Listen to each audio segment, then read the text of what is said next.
자, 여호수아 10장이 끝났습니다. 그런데 오늘 이 말씀은 굉장히 이렇게 복잡한 내용들이 나오는 것 같지만 지도를 보면서 설명을 하면 굉장히 간단합니다. 이 지도는 다음 주에도 보시겠지만 이스라엘의 가나안 정복을 세 단계로 나눕니다. 1차는 시딤에서 요단강을 건너와서 여리고와 아이성 전투를 마친 다음이고, 두 번째는 기브온 전투로부터 시작해서 오늘 10장까지의 남부지방을 완전히 장악하는 장면이고, 그 다음은 이제 북부지방 이야기가 나올 겁니다. 이 남부지방의 전투를 1부와 2부로 나누어 보면 1부 때는 우리가 아는 것처럼 여리고의 전투가 시작되기 전에 시딤에서 요단강을 건너왔고, 요단강을 건너오니 그 땅에 아무 이름도 붙지 않은 벌판에서 하나님께서 그들에게 약속의 백성임을 다시 한번 새겨주셨습니다. 그래서 할례를 통하여 그들이 하나님의 백성이 되었다는 걸 확인하는 자리, 그래서 지명이 길갈, 상처와 아픔과 부끄러움이 다 굴러갔다, 지나갔다 하는 길갈이라는 지명이 그때야 비로소 붙게 됩니다. 그러니까 저기는 도시도 아니고 그냥 허벌판이라고 생각하시면 됩니다. 그 허벌판에 있던 백성들을 하나님께서 여리고를 7일 동안 돌게 하시면서 무너뜨렸고, 아이성 전투는 1차 실패했지만 2차에 다시 성공하면서 1차의 전투가 끝났습니다. 그때 가나안 땅의 백성들은 처음에 여리고가 손도 안 대고 무너졌을 때 기겁을 했을 겁니다. 그런데 아이성 전투 1차에서 실패했다는 얘기를 듣고 아하, 빈틈이 있구나. 그럼 그 빈틈을 노려서 우리가 연합군을 형성하면 이길 수도 있겠다라는 오판을 했습니다. 그래서 그들은 7부족, 여호수아에서는 6부족이 나오지만 전통적으로 7부족입니다. 이 7부족이 연맹체를 구성해서 연합군을 만들겠다고 하는 뜻을 모으던 찰나에 희위족의 일파였던 기브온 도성, 용사 중에 용사라고 일컫는 그들이 이스라엘과 화친을 맺습니다. 보시면 아이성에서 그 옆으로 조금 보면 기브온이 가까운 거리에 있는 걸 아십니다. 이들은 하나님의 명성에 따라서 화친을 맺기 위하여 가나안 땅의 거민이 아닌 것처럼 속였죠. 어쨌든 그 속임은 그들의 지혜였고 하나님께서는 그것을 기쁘게 받으셨어요. 그리고 기브온이 이렇게 화친을 맺은 걸 알고 산악지대에 있던 아모리 5왕이 연합군을 형성해서 기브온을 공격하러 왔습니다. 그때 여호수아 군대가 기브온으로 가서 그 연합군을 괴멸시키는 이야기가 해가 멈추고 뭐 이런 사건을 통하여 지난주에 우리가 나누었습니다. 잔당들이 흩어지는 과정 중에 잔당들을 쫓다가 5왕이 막게다 굴에 숨어 있다는 걸 알고 그 굴문을 닫아버린 채 잔당들을 다 제거하고 그 왕들을 또 제거합니다. 그리고 그 왕들과 더불어서 남부 지방의 강력한 도성들을 공격해 나가기 시작하는데, 그게 오늘 성경에 나오는 바로 막게다성, 림나, 라기스, 에글론, 헤브론, 드빌입니다. 이 초록색 화살표에 따라서 이렇게 공격을 해서 가장 남단에 있는 드빌 도성도 무너뜨리면서 엄청난 승리를 거둡니다. 자, 이 승리는 결국 여호수아가 했던 것으로 보입니다. 이스라엘 사람들이 전쟁을 했으니까요. 그런데 오늘 성경은 뭐라고 말합니까? 하나님께서 가나안 땅의 백성들을 여호수아와 이스라엘의 손에 맡겼으므로 그들이 승리했다. 이것은 바로 여리고성을 돌면서 손 하나 안 대고 성을 무너뜨렸던 그 결과와 같이 이 싸움 동안 하나님의 싸움이라는 결론을 여호수아 10장은 내고 있습니다. 그리고 이 승리에 취해 있던 이 사람들에게 하나님은 다시 허벌판에 서게 하십니다. 길갈은 도성이 아니라 지명만 붙어있는 허벌판입니다. 아름다운 도성 드빌과 헤브론과 라기스와 에글론과 림나와 막게다를 뒤로 한 채 그들은 또 한 번 벌판인 길갈에 서게 하시는 장면으로 오늘 말씀은 끝납니다. 이스라엘 역사 속의 여호수아 10장의 장면은 남부 지방을 완전히 장악한 전환점이 되는 놀라운 역사적 사건입니다. 그런데 이 역사적 사건을 역사적 사건으로 말하는 것이 아니라 여호수아서 10장은 좀 다른 각도에서 말합니다. 이것은 하나님의 전쟁이고 여기에 취해서는 안 된다라고 말하는 겁니다. 아직도 이 전투 장면을 보면서 목을 발로 밟는다든지 그 도성의 모든 사람들을 섬멸하는 장면들, 살아있는 사람 하나도 없었다는 뭐 그런 말들을 보면서 하나님 너무 살벌한 전쟁 하시네, 아직도 이런 생각을 갖고 있는 분이 계실까봐 다시 한번 확인합니다. 여호수아서를 오해하는 많은 사람들은 하나님이 일방적으로 이스라엘 사람들만 사랑하셔서 가나안 사람들을 모두 죽이는 자리가 아닙니다. 이미 제가 여리고성에서 6일 동안 한 바퀴씩 돌았던 그 의미는 7일의 승리를 준비하는 과정이 아니라 이것은 바로 평화의 행진이었다. 여리고성의 사람들이 항복하고 나와 문 열고 나와서 하나님의 백성이 되기를 원하셨던 주님의 뜻이 여기 반영되어 있다. 이렇게 말하면서 지난주에 신명기 20장 11절부터 12절을 읽어드렸습니다. 다시 한번 읽어보면 가나안 땅에 아직 들어가기 전에 모세가 그 가나안에 들어갈 요수아와 백성들을 향하여 이렇게 하나님의 음성을 들려주죠. 너희들이 어떤 성읍에 가까이 가서 공격할 때는 먼저 그 성읍에 평화를 청하라. 만일 그 성읍 백성들이 그 평화의 제의를 받아들이지 않으면 그 성을 섬멸하라. 결국 이 가나안 전쟁은 두 가지 측면이 있습니다. 첫 번째는 평화의 행진입니다. 이것은 하나님께서 남아있는 자들인 가나안 땅의 믿음의 식구들을 구원하시기 위한 과정입니다. 라합이 돌아왔고 기브온 도성의 사람들이 돌아왔습니다. 그런데 나머지 성의 사람들은 전혀 귓전으로도 듣지 않습니다. 그래서 그들은 마지막에 심판받는 백성이 된 겁니다. 마치 오늘날 이 땅의 모든 사람들이 구원받기를 원하시지만 그 구원의 시간이, 은혜의 시간이 끝난 마지막에 가서는 하나님께서 심판으로 세상을 끝내시는 것과 같이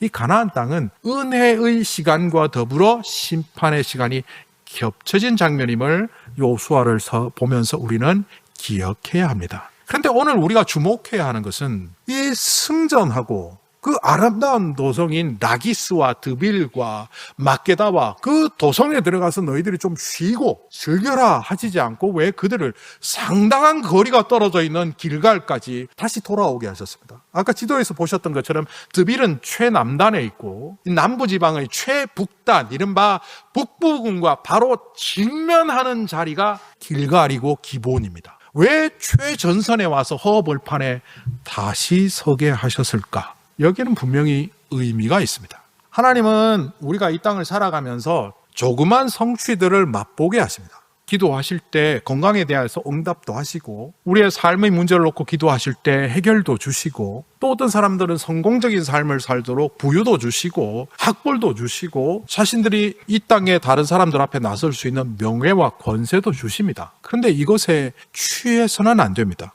하나님의 큰 약속의 성취를 위하여 어떤 때는 건강으로, 어떤 때는 재물로, 어떤 때는 학력으로, 어떤 때는 명예와 권력으로 우리에게 허락하시는 이유는 그 작은 성취를 통하여 그것을 수단 삼아, 재료 삼아 하나님의 뜻을 이루기 위한 재료로 주신 겁니다. 그런데 사람들은 거기에 취해버리죠. 아이성 전투에서 1차 전투에서 실패한 요수아가 하나님께 내뱉는 아주 특이한 표현이 있었다는 것을 우리는 이미 보았습니다. 하나님, 차라리 요단강 동편에서 시혼과 옥을 정복한 다음에 차지한 그 평야에서 우리 백성들이 그냥 살게 하시지 왜 요단강을 건너오게 하셨습니까? 이것은 아이성 실패로 말미암아 나온 투정이 아닙니다. 이것은 요수아가 평소에 속에 담아놨던 생각이 그 아이성 실패로 말미암아 툭 나온 겁니다. 그게 뭐냐 하면 이 동쪽에서 시온과 옥을 이기기 위하여 싸웠던 그것을 통하여 성과를 보게 하셨죠. 그래서 요단강 동편을 차지하게 했었습니다. 그게 결국은 두 지파 발에게 땅을 배분하고 서쪽으로 넘어오게 되었지만 요수아는 그런 질문을 던진 거죠. 속으로. 이거면 충분한데, 그러니까 이거 갖고 그냥 잘 살면 되는데 꼭 이거 해야 되나? 그런데 넘어와서 아이성 실패를 하고 나니까 내 생각이 맞다니까. 안 넘어와서 그쪽에서 살았으면 더 좋았을 것을. 이런 비슷한 생각을 한 사람이 신약에 나옵니다. 마태복음 17장의 베드로입니다. 우리가 흔히 변화산상이라고 하는 그곳에서 예수님이 변모하십니다. 아주 거룩한 형체로 바뀌십니다. 인간인 줄 알았던 그분이 거의 신의 모습을 가지시고 그 주변에 보좌진이 두 사람이 오는데 그 사람이 이스라엘 역사상 가장 위대한 지도자인 모세, 가장 위대한 선지자인 엘리야가 예수님을 보필합니다. 너무 감동스럽습니다. 그래서 베드로는 이렇게 말합니다. 여기가 너무 좋습니다. 주님, 여기다가 제가 초막셋을 짓겠습니다. 하나는 주님을 위하여, 하나는 모세, 엘리야를 위하여 3개를 짓겠습니다. 이거는 자기 자신을 위한 초막을 짓겠다는 겁니다. 조금 부연 설명을 해보면 이런 거죠. 예수님께서 초기 사역을 할 때 많은 병자를 고치시고 오병이어 사건을 일으키시고 베드로는 현장에서 죽어있는 사람이 살아나는 것도 목격했습니다. 물리를 걸으시는 장면에 그 위에 물도 함께 걸어갔던 사람입니다. 대단한 부림을 인지했습니다. 그런데 세상은 어떻습니까? 바리새인을 비롯하여 종교 기득권자들, 헤롯 당파, 심지어는 로마군마저도 예수님을 압박해옵니다. 사역을 방해하고 그 동조하는 사람들까지 잡아들이려는 세상의 분위기 속에서 베드로는 갈등하다가 하나의 선택을 합니다. 여기까지만 하자. 주님, 여기까지만 하십시다. 그냥 조용히 사람들 병 고치고, 주님께서 내게 능력 주신 것 같고 지방 다니면서 저도 사역하고, 그래서 그냥 그 정도 명성과 그 정도 인기면 됐죠. 뭐 꼭 목숨까지 바쳐야 됩니까? 바로 이런 생각이 반영된 것이 변화산상에서의 그의 말입니다. 하나님이 요수아의 이야기를 받지 않으셨던 것처럼 예수님께서도 베드로의 그 이야기를 거절하십니다. 왜? 잘못되었기 때문에. 서울의 대형교회 목사들이 몇백을 주무르면서 선교 간다고 퍼스트 클래스 타고 다니고, 미국의 초대형 교회 목사들은 자가용 비행기 타고 다니면서 밀라노 가서 쇼핑하고 몇천만 불짜리 집에 살면서 아들에게 부자 세습하고 한국에도 부자 세습하고, 그 사람들이 처음부터 잘못되었던 것 같습니까? 제가 아는 한국에 지금은 타락한 목사로 낙인 찍혔지만 시골에서 목회하면서 7번을 쫓겨났고, 교인들이 짐을 내놓고 짐이 비에 다 젖어 있는 그 마당에도 내가 주님이 원하신다면 이 고난의 길을 가겠습니다 기도했던 목사였습니다. 그런 사람이 서울에 와서 개척을 하고 수천 명이 몰려오고 수만 명이 몰려오고 수십억 수백억의 돈이 쌓이고, 그 수만 명의 사람이 마치 하나님처럼 받들기 시작하니까 그 작은 성공들이 하나님의 나라를 이 땅에 세우라고 주신 머티리얼 재료라는 생각을 착각한 채 마치 그 성공들에 취해버린 그 모습은 하나님의 자리를 차지한 죄인 중에 괴수가 되어버렸습니다. 이집트의 노예로 살아가던 그 백성들이 기적적인 사건을 통하여 10가지 사건을 통하여 하나님이 이끌어내셨고 막혀있는 바닷물을 건너가게 하셨습니다. 그리고 시내산 밑에 기거하게 되었을 때 그들은 금을 모아 송아지를 만듭니다. 금 송아지를 일컬어 우리들이 이집트에서 노예로 살던 그 시절을 이 광야로 이끌어낸, 자유를 이끌어낸 신이다라고 말했습니다. 우리말로 번역할 때 신이라고 번역해서 그렇지 히브리어로 보면 엘로힘, 우리가 늘 하나님이라고 번역하는 그겁니다. 그러니까 이게 하나님이라는 거죠. 하나님께 주셨던 권력이 이게 하나님이다. 하나님께서 주셨던 재물이 이게 하나님이다. 하나님께서 나에게 주신 명성과 권위가 이게 하나님이다. 바로 작은 성공에 취해 살다 보면 진짜 하나님은 잃어버린 채 가짜를 붙들고 금송아지를 보고 하나님이라고 했던 그들처럼 우리 또한 그럴 수 있습니다. 요수아와 이스라엘 백성들은 지금 위험한 처지에 있습니다. 전투 역사상 이렇게 이기는 군대는 쉽지 않습니다. 손 안 대고 여리고성이 무너져 잠깐 실패하기는 했지만 아이성을 박살을 내 기브온의 연합군들을 괴멸시키며 결국은 굴 안에 있던 5왕을 다 죽이며 쳐내려오는 도시들마다 반항하지도 못한 채 섬멸당하는 이 전투의 전력을 보면 그들은 기고만장할 수 있었습니다. 우리는 천하무적이다. 우리는 하나님의 군대다. 누가 우리를 건드려 까불지 마. 할만합니다. 바로 이런 그들을 주님께서는 길갈로 가게 하셨습니다. 우리의 개인 신앙 속에서도 우리는 자칫 하나님께 주셨던 복을 마치 그것을 주시지 않으면 하나님이 없는 것처럼 생각하고, 그것을 주시면 하나님이 있는 것이라고 생각하며 하나님을 복을 주는 수단화시키는 잘못된 모습을 보이고 있습니다. 그런데 이것은 개인의 신앙뿐만이 아니라 교회의 역사 속에서도 고스란히 드러납니다. 1세기 신약교회 백성들이 얼마나 힘들었는지 제가 필설로 말하지 않아도 이미 아시죠? 짐승의 먹이로 던져지고 검투사의 칼날에 찔러 죽으며 심지어는 불에 불부터 사형을 당함에도 불구하고 복음을 버리지 않았던 그 1세기 신약교회 성도들로 말미암아 2세기, 3세기, 4세기에 이르러 로마는 복음화가 됩니다. 기독교를 공인하고 기독교를 국교화합니다. 그러다가 어느새 권력자들이 교회로 들어오고 재물이 교회에 쌓이고 심지어 왕들조차도 제후들조차도 교회 지도자 앞에 머리를 조아리는 사건들이 일어납니다. 어느새 추기경이 세워지고 추기경들이 교황을 뽑고 교회의 직제는 하이라키 수직적인 구조를 가지면서 그들은 그 도시마다 자기들이 살 집들을 세웠습니다. 유럽에 여행 가면 왕궁보다 더 화려한 집이 있죠. 레지덴츠. 레지덴츠는 그냥 집이란 뜻이잖아요. 그런데 그 집은 누가 사는 집이냐면 추기경들, 대사제들이 사는 집입니다. 그 지역의 제후보다 더 큰 집을 짓고 살며 권력을 하나님이라고 섬겼고, 왕들을 뽑는데 관여하기 시작하며 세속의 권력을 맛본 교황은 King of Kings, 우리 예수님만 들어야 될 그 호칭, 하나님만 들어야 될 Lord of Lords라는 호칭을 스스로 가져버립니다. 급격히 교회는 타락합니다. 권력을, 하나님이 주셨던 그 부귀영화를, 그걸 통하여 전 세계 복음화에 앞장서기보다는 자기를 보존하기 위하여 유럽을 교황의 나라로 만들기 위하여 하다 결국 교회는 철저히 타락했습니다. 그 타락한 사건을 통하여 14세기, 15세기, 16세기에 이르러 교회 개혁이 일어났습니다. 그것을 우리가 이른바 종교개혁이라고 합니다. 그 개혁자들은 교회는 본질로 돌아가야 된다, 잘못된 교회의 모습을 버리자 하며 종교개혁을 했지만 사실 그들을 종교개혁자라고 말하는 것은 말이 안 됩니다. 영어로 말하면 reformers, 그 종교개혁을 The Reformation이라고 합니다. 원래 주님께서 원하셨던 교회가 있다, 하나님께서 이 땅에 세우기를 원하셨던 교회가 있다, 예수님께서 핏값으로 세우시는 교회가 있다. 그것이 form입니다. 그 원형을 잃어버린 교회가 다시 reform, 교황도 아니요, 제후도 아니요, 세상의 화려한 예배당도 아닌 정말 주님께서 핏값으로 세우신 믿음의 공동체를 세우는 것이 우리의 사명이다 느끼며 그들은 세운 교회를 Reformed Church라고 했습니다. 개혁교회. 그것이 스코틀랜드로 넘어가서 프레스비테리안 처치가 되었습니다.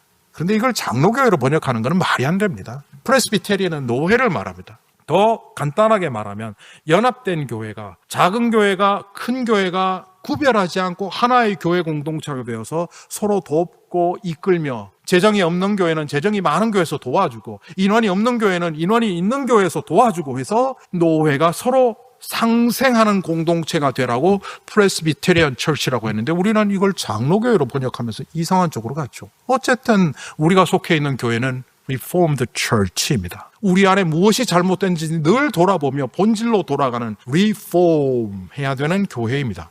그런데 어느새 우리 또한 이 교회에 갇힌 자들이 되지 않았습니까?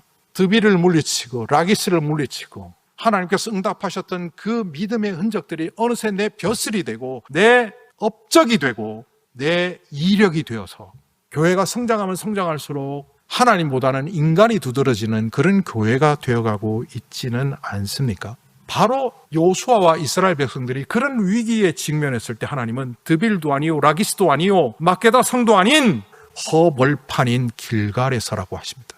제가 지난주에 오후 3시, 4시경에 교회에서 이제 오늘 하루가 어땠나 돌아보면서 했는데 그걸 기록하는 중에 제가 기도 제목을 내어놓으면서 한국이 중국과 미국 사이에, 강대국 사이에 낀 고래 싸움에 새우 등 터지는 그런 꼴이 안 되도록 이제 기도 제목을 내놓았는데 그게 되게 마음에 걸리더라고요, 오후에. 작년에 읽었던 그 책, 라몬 파체코 파로도 교수가 쓴 그 책 제목이 새우에서 고래로, 옛날에 뭐 칭찬이 고래를 춤추게 하는데 그 책 제목이 좋아서 읽은 적이 있는데 제가 보는 플랫폼에서 이 이북이 있길래 제목이 좋아서 읽었는데 영국의 교수가 한국에 유학한 경험을 바탕으로 한국을 철저히 연구한 후 한국의 역사를 책으로 썼습니다. 프롤로그로부터 에필로그로 이어지는 가운데 1948년부터 2022년의 역사를 6단계로 나누어서 써놓은 그냥 역사책이었습니다. 그런데 그 역사책을 읽고 난 후에 결론이 이런 거였습니다. 이제 대한민국은 경제적인, 문화적인, 군사적인 여러 측면에서 새우가 아니다, 고래다. 그래서 From Shrimp to Whale, South Korea from the Forgotten War to K-pop, 이런 논문 비슷한 책을 냈는데 뭐 그렇게 재밌는 책은 아니었지만 작년에 굉장히 산뜻한 생각을 주었습니다. 그런데 저는 여전히 한국을 새우로 생각하고 있더라고요. 누구 생각이 맞습니까? 제 생각이 맞습니까? 이 영국 교수 생각이 맞습니까? 저는 오후에 생각을 정리했습니다. 그래, 우리나라는 이제 새우가 아니다. 하나님, 새로운 고래로 경제적인 면, 문화적인 측면, 군사적인 측면에서 강대국이 되게 하여 주셔서 감사합니다. 이제는 복음의 고래가 되게 하여 주시옵소서. 두려워하지 않는 하나님의 군대가 되는 대한민국이 되게 하여 주시옵소서. 그렇게 기도하고 하루를 마쳤습니다. 이 설교 준비하면서 그게 생각났습니다. 하나님은 우리를 하나님의 왕같은 제사장이요, 거룩한 나라요, 하나님의 복음을 이 땅에 선포할 핏값으로 세우신 교회, 고래라고 말하는데 우리는 생애의 사건을 만나서 경제적으로 어려워질 때, 건강이 약해질 때, 내가 의도한 대로 인생이 풀리지 않을 때마다 늘 새우가 되어가고 있습니다. 새우 아시죠? 구부리면, 옹크라들면 점점 작아지잖아요. 내가 어떤 존재인지, 하나님이 왜 우리를 이 땅에 세우셨는지, 왜 우리를 이 땅에 하늘님 교회로 핏값으로 세우셨는지 생각도 하지 못한 채 하루하루 먹고 입고 살아가는 것만 찾아가는 부끄러운 모습을 살아가고 있습니다. 혼자 상상해 보았습니다. 만약 이들이 요수아와 이스라엘 백성들이 장군님 여기 드빌이 좋대요. 음식 맛이 좋답니다. 그 성에 가서 좀 맛있는 거 먹고 가시죠. 아우 라기스 성에 옷이 명품들이 질비하다는데 옷 좀 사서 가시죠. 막게다 거기는요 놀이시설 좋아요. 우리 백성들 한번 풀어서 실컷 한번 놀게 하죠. 만약 그랬다면 북부 지역은 차지하도 못했을 뿐만 아니라 남부 지역도 어느새 힘을 잃은 이스라엘 군대를 연합군들이 공격해서 그들은 아마 쫓겨나거나 섬멸당하는 입장이 되었을 겁니다. 하나님은 그들에게 남부 지역을 점령한 정도가 아니라 이스라엘 갔다 오신 분들은 아실 겁니다. 남부는 그 쓸모없는 땅이에요. 북쪽이 좋습니다. 훨씬 더 좋은 땅. 갈릴리 주변에 그 물 많고 농사 잘 되고 나무 잘 자라고 그 풍요로운 땅을 너희에게 주시기 위하여 다시 한번 길갈에 서라. 그 땅에는 강력한 적들도 있지만 남부의 적들을 너희 손에 맡긴 것처럼 그들도 너희의 손에 맡기리라. 초심으로 돌아가라고 하시는 그 말씀을 그들은 들었습니다. 만약 그들이 드빌에 취하고 막게다에 취하고 라기스에 취했다면 듣지 못했을 겁니다. 교회 역사 속에 1980년대의 미국 교회는 타락의 시점이라고 말합니다. 미국 교회 역사가들이 번영신학이 들어오면서 We are not victims, but victors. 텍사스의 사투리 쓰는 목사가 이거 얼마나 말했는지 모르죠. 텍사스에 오신 분들을 비하하는 말이 아닙니다. 여기서 victim이라는 것은 단순히 희생자가 아니라 우리가 헌신하고 희생제물로 바쳐질 필요가 없고 이제는 기쁨과 즐거움과 행복만을 추구하는 빅토로 살아가야 된다. 모든 것이 잘 된다 했던 이 번영신학은 미국 교회를 병들게 만들었습니다. 하나님의 복은 재물이요, 하나님의 축복은 성공이요, 하나님께서 우리를 사랑하시는 것은 이 땅에서 잘 먹고 잘 살게 하는 것이라고 잘못된 것으로 취한하면서 교회는 타락하기 시작했고 진짜 하나님은 사라진 채 만몬과 가짜 하나님만 득세하는 교회가 되고 말았습니다. 성경은 우리에게 뭐라고 말합니까? 디모데후서 1장 8절에 이런 말씀이 있습니다. 오직 하나님의 능력을 따라 복음과 함께 고난을 받으라. 세번역에 보면 이렇게 되어 있습니다. 하나님의 능력을 힘입어 복음을 위하여 고난을 함께 겪으십시오. 이 말이 불편하죠. 고난을 받으라니 오늘 이 시대와 안 맞는 말이 아닌가? 제가 바꾸어 볼까요? 헬라어로 보니까 이렇게 되어 있어요. 복음을 전하기 위해 고난은 당연하다. 영어 성경에 이렇게 되어 있습니다. In suffering for telling the good news. 초점이 고난에 있지 않습니다. Telling the good news. 월드 시리즈가 끝났죠. 그 뛰는 선수들이 놀라운 기능을 발휘하기 위해서는 철저히 연습해야 됩니다. 뛰어난 연주자들이 그 연주를 하기 위해서는 철저히 훈련해야 합니다. 올림픽에 나가는 선수들이 연습하지 않고 훌륭한 성과를 가질 수는 없습니다. 말도 안 되는 소리라고 말합니다. 연습 안 했는데 연주 잘해. 연습 안 했는데 올림픽 금메달 땄어. 뭔 말도 안 되는 소리야. 다 했어. 네가 몰라서 그렇지. 그대로 바꿔볼까요? 고난의 시간을 겪지 않고 믿음의 승리를 가져올 수 없습니다. 이게 바로 디모데후서 1장 8절이 하는 말입니다. 연습하지 않으면 훌륭한 선수가 되었고 연습하지 않으면 훌륭한 연주자가 되지 못한다는 걸 우리는 알고 있으면서 왜 우리는 고난을 제외하면서 믿음의 사람이 되겠다고 생각하십니까? 그런데 왜 하나님은 우리에게 고난을 겪으라고 하실까요? 로마서 8장 18절입니다. 현재의 고난은 장차 우리에게 나타날 영광과 비교할 수 없다. 남부의 승리 그리고 다시 초심으로 길갈에 서는 그것이야말로 너희들이 더 좋은 북부 땅을 차지하며 이 가나안 땅 전체가 하나님의 나라가 되도록 만들어가는 주님의 용사가 되는 비결이기 때문에 작은 성공에 도취되지 말고 허허벌판 길갈에 서라 하시는 음성을 여호수아와 백성들은 이해했습니다. 그런데 우리는 어떠합니까? 조금만 힘들면 하지 않으면서 고난 없이 We are not victims 번영만을 추구하면서 우리 안에 참된 믿음이 나타날까요? 우리 안에 하나님의 능력이 있을까요? 우리를 통하여 이 땅에 하나님의 나라가 어떻게 세워질 수 있을까요? 길갈에서는 이스라엘 백성들과 여호수아를 바라보면서 그들에게 말씀하셨던 하나님께서 오늘 이 아침에도 너희는 이 땅의 하나님의 군사로 하나님의 용사로 이 땅을 하나님으로 나라로 만들어가기 위하여 참된 복의 자리, 세상이 주는 기쁨이 아니라 영원한 기쁨의 자리에 영광의 자리에 서기 위하여 복음의 고난을 기뻐하라는 이 음성을 들으시는 주의 백성들이 되시기를 간절히 소망합니다.